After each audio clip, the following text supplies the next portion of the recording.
What was the most fucked up thing to come out in stores that's now discontinued? There was a product called the worm getter in the 80s. Basically a rod that shocked the ground outside your house that for some reason caused worms to come out of the ground so you didn't have to buy them yourself. Yeah, there was about 30 deaths attributed to this thing from people shocking themselves, and it was recalled.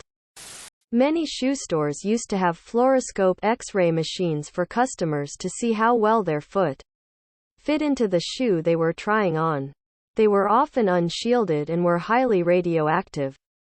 Fake snow made from asbestos. My grandfather had a kit for kids to make their own lead soldiers. It came with the molds for the soldiers, a bunch of ingots of lead, and a cooking pot to melt the lead in. Then the child could pour the *** molten lead *** into the mold. Wait for it to cool. Then play with their new toy. What fun! Anyone remember those twist braid machines for kids? You'd stick 2 strands of hair. Stick one in each prong. And press the button. It'd twist the individual strands. Then twist them together. And you'd use those bead clips to hold the braid together. Friends and I lost a lot of hair in those days.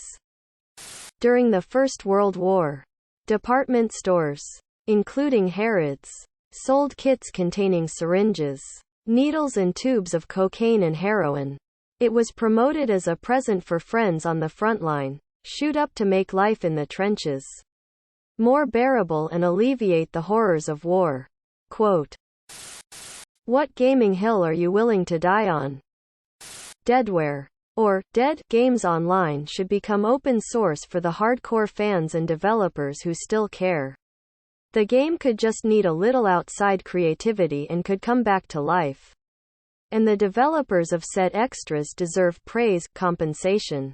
Star Wars Galaxies is a perfect example. Games companies should be doing more to preserve their old games.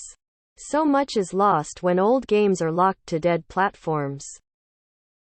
There's some game franchises that have possibly reached their pinnacle, and really if devs want to add anything, it's DLC. This being in reference to Mario Kart 8 getting 48 tracks for DLC. I want MK9, but I gotta admit this is basically an entire game's batch worth of tracks for $25. I don't chase trophies, but stop forcing multiplayer trophies to get a platinum in a game. Usually I die on Silent Hill. There's nothing illegal about counting cards. What is the dumbest thing you've ever done while you were high? Ate cat food. When I lived with my parents, they had 2 cats. They would buy huge bags of cat food and put the food in a 5-gallon bucket with a lid and keep it in the garage. Usually to keep it safe from outdoor animals, since it's the country and there is possum, raccoons, mice, and other small critters. Well, I got home one night from hanging out with friends and seen the bucket of food was open. I went inside and the self-feeder was close to empty. So I decided to refill it. When I went to the bucket of cat food, I wondered if it was stale, 'cause I wasn't sure how long the bucket of food was left open. So I ate a handful and chewed a couple times until I realized what the hell I was doing and spit it out. I still don't know if it was stale or not. It was just crunchy, lol. This one time I was in front of my TV watching comedians in cars getting coffee. I had my bong on the coffee table between me and the TV.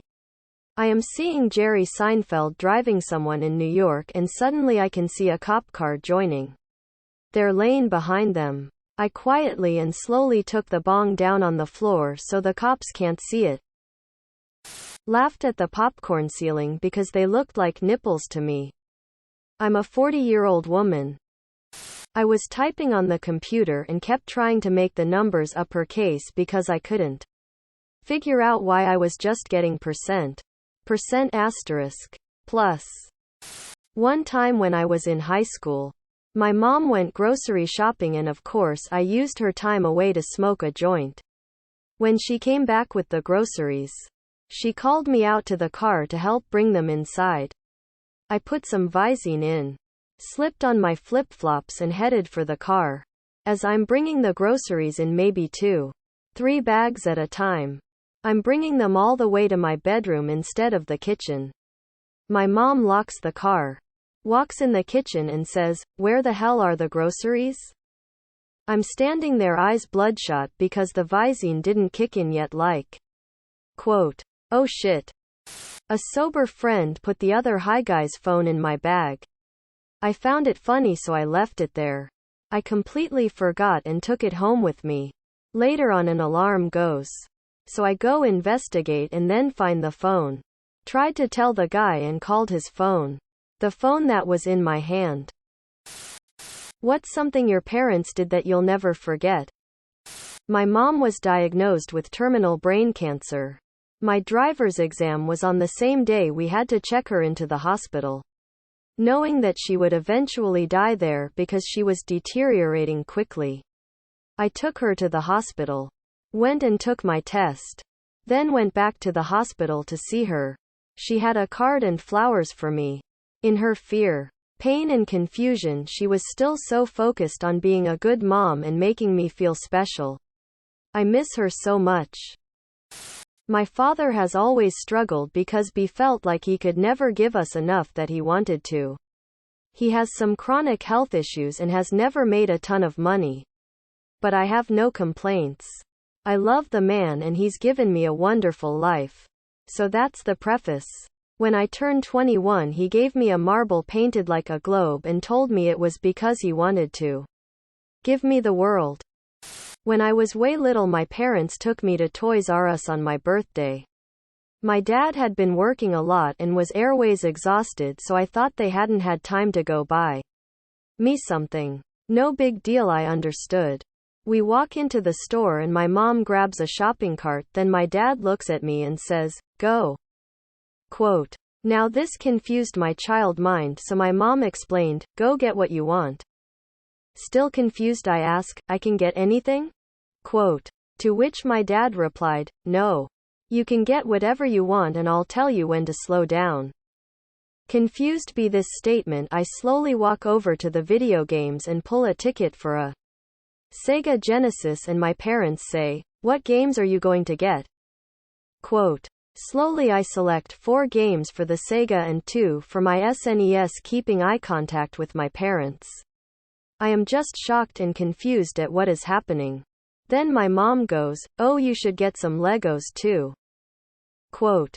At the Legos I proceed to very slowly pick up the giant pirate ship and my dad helps me by putting it directly in the cart. I pick up the big castle next and he puts that in the cart. I grab a few smaller sets. Every set was smaller by comparison. And put them in the cart. At this point my little brain is exhausted. I know we don't have this kind of money.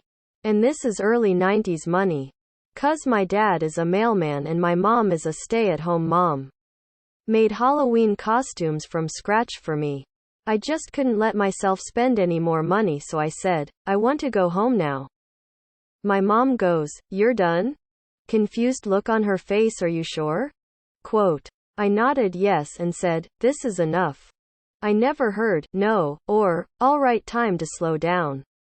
Turns out my dad had been busting his ass at work getting every scrap of overtime 'cause he thought it would be cool to see the look on my face when told, "Go." Turns out the look was of shock, confusion, distrust, and "this must be a misunderstanding." Growing up in the late 80s, early 90s was just different. Also, my parents are epic. A few sweet things from being a kid. Despite a debilitating, lifelong back injury, my mother still actively played outside with me and my sister. She waded in the river with us. She climbed trees. She played tag. Stuff that would ache her. But she still did it for us.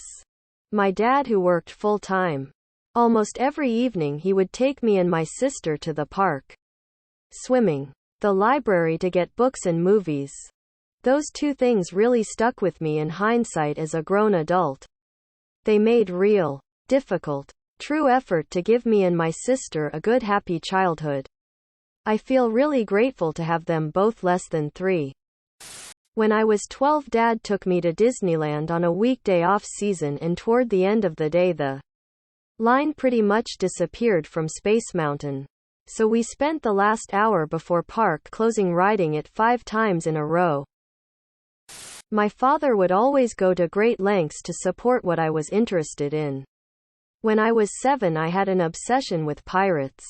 I would go over to his house on weekends and he would surprise me with pirate-themed treasure hunts. We would also go to beaches, and when I wasn't looking he would hide coins in the sand and we would spend the day looking for them and talking about the pirates that buried them. I love that man. Subscribe, my brothers.